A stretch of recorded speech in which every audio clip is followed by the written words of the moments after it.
Iran kembali meluncurkan gelombang serangan militer paling signifikan yang pernah diarahkan langsung ke wilayah Israel.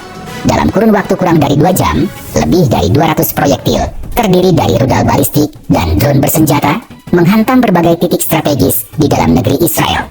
Ini bukan ancaman kosong, bukan sekadar gertakan diplomatik, dan bukan pula serangan proksi. Ini adalah serangan balasan mematikan sejak konflik pertama membara dari negara ke negara, dan skalanya sangat besar. Serangan dimulai tepat pukul 22.40 waktu setempat.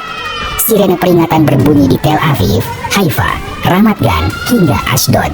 Sistem radar Israel mencatat peluncuran lebih dari 120 rudal balistik dan sekitar 70 drone tempur dari wilayah Iran dan arah Laut Kaspia. Semua diluncurkan hampir bersamaan, bukan acak, tapi dalam formasi terkoordinasi. Dalam hitungan menit, kilatan rudal pencegat memenuhi langit. Sistem pertahanan seperti Iron Dome, David Sling, dan Arrow 3 langsung aktif. Namun gelombang serangan terlalu besar. Beberapa rudal lolos dan mencapai sasarannya. Haifa mengalami ledakan besar di area pelabuhan saat salah satu rudal menghantam tangki penyimpanan bahan bakar. Di pangkalan udara Ramat David, 3 titik ledakan menyebabkan kerusakan serius di hanggar dan jalur logistik.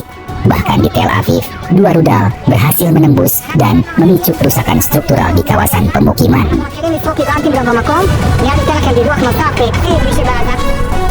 Ini adalah ujian nyata bagi pertahanan udara Israel. Bukan skenario latihan, bukan simulasi. Iran menggunakan rudal Zolfaghar dan Desful, 2 tipe balistik jarak menengah yang mampu bermanuver di fase terminal dan melaju dengan kecepatan tinggi. Ini membuatnya jauh lebih sulit dicegat, bahkan oleh sistem tercanggih sekalipun. Lebih parahnya lagi, drone kamikaze dikirim lebih dulu untuk menyerang titik-titik radar dan sistem peluncur pertahanan. Beberapa baterai Iron Dome dilaporkan lumpuh sementara, memberi celah bagi rudal berikutnya untuk menembus. Sejumlah analis militer menyebutkan, ini adalah pertama kalinya sejak Iron Dome beroperasi, di mana sistem pertahanan Israel terpaksa memilih target secara selektif karena volume ancaman terlalu besar untuk ditangani sekaligus.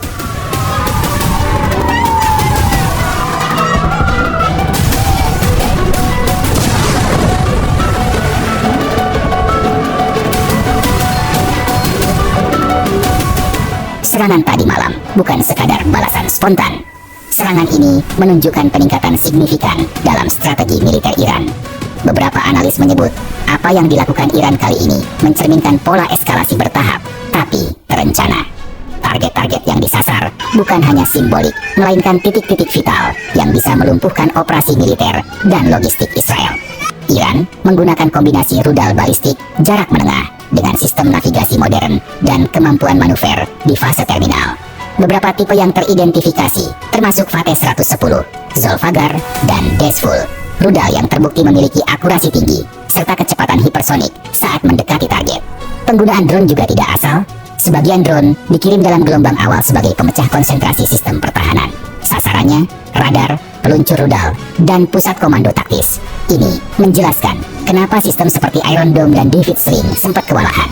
Bahkan harus memilih secara selektif proyektil mana yang harus dicegat terlebih dahulu.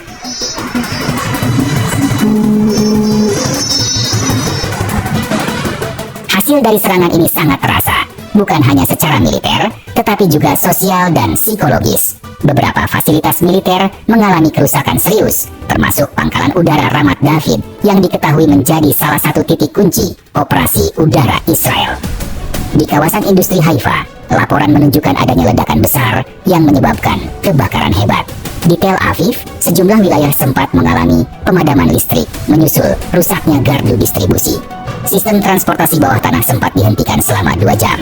Ini adalah dampak langsung dari rudal yang lolos dari intersepsi dan meledak di area sensitif. Warga sipil juga terdampak cukup besar. Data sementara menyebutkan sedikitnya 11 orang tewas dan lebih dari 150 orang luka-luka, sebagian diantaranya dalam kondisi kritis. Rumah sakit utama di Tel Aviv, Haifa, dan Ashkelon bekerja dalam status darurat sepanjang malam. Tak lama setelah serangan berhenti, Perdana Menteri Israel menggelar rapat darurat dengan Dewan Keamanan Nasional. Dalam pidatonya yang disiarkan dini hari, ia menyebut serangan ini sebagai aksi perang langsung dan provokasi yang tidak akan dibiarkan begitu saja.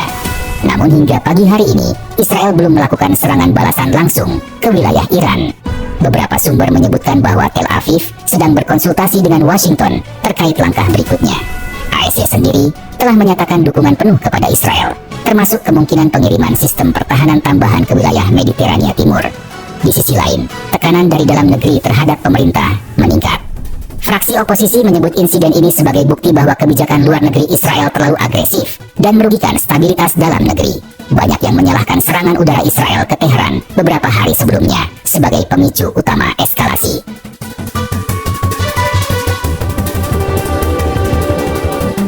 Sementara itu, kawasan regional mulai bergerak. Hizbullah di Lebanon meningkatkan status siaga penuh. Milisi-milisi pro-Iran di Suriah dan Irak dilaporkan mulai mengonsolidasikan pasukan. Di Yaman, kelompok Houthi mengeluarkan pernyataan dukungan kepada Iran dan menyatakan siap membuka front baru di Laut Merah jika konflik berlanjut. Arab Saudi dan Uni Emirat Arab, meski tidak secara terbuka berpihak, menyerukan deeskalasi dan mendorong penyelesaian diplomatik. Namun, tekanan terhadap mereka juga meningkat, terutama dari kelompok oposisi dalam negeri yang menilai bahwa diamnya negara-negara Arab saat Iran diserang justru memperparah ketegangan kawasan.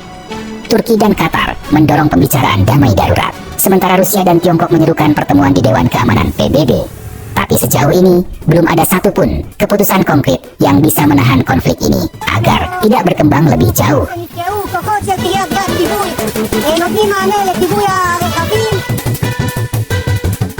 Serangan 15 ke 16 Juni 2025 bukan sekadar insiden militer.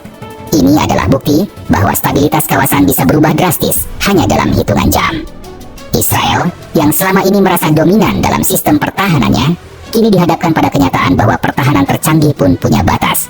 Dan Iran, yang selama ini bergerak dalam bayang-bayang proksi, kini menunjukkan bahwa mereka siap masuk ke gelanggang secara terbuka, meski dengan segala risikonya. Pertanyaannya sekarang, apakah dunia akan membiarkan eskalasi ini terus berlanjut? Dan bagi kawasan Timur Tengah, pertanyaannya lebih mendesak, apakah kita sudah memasuki babak awal dari konflik yang jauh lebih besar? Terima kasih telah menyimak. Kami akan terus mengikuti perkembangan terkini dari konflik ini dengan pendekatan yang faktual dan kritis. Silakan tinggalkan komentar, bagikan pendapatmu, dan jangan lupa berlangganan untuk pembaruan analisis terbaru. Sampai jumpa di video berikutnya. Video ini disajikan dengan tujuan edukasi dan informasi berdasarkan fakta dan analisis yang seimbang. Kami tidak mempromosikan kekerasan, kebencian, atau ujaran kebencian terhadap kelompok manapun. Konten ini menghormati kebijakan YouTube mengenai ujaran kebencian, konten kekerasan dan provokasi, dan informasi yang menyesatkan. Referensi kebijakan YouTube dan undang-undang terkait, pedoman komunitas YouTube, Undang-Undang Informasi dan Transaksi Elektronik Indonesia, dan Konvensi Internasional tentang Hak Asasi Manusia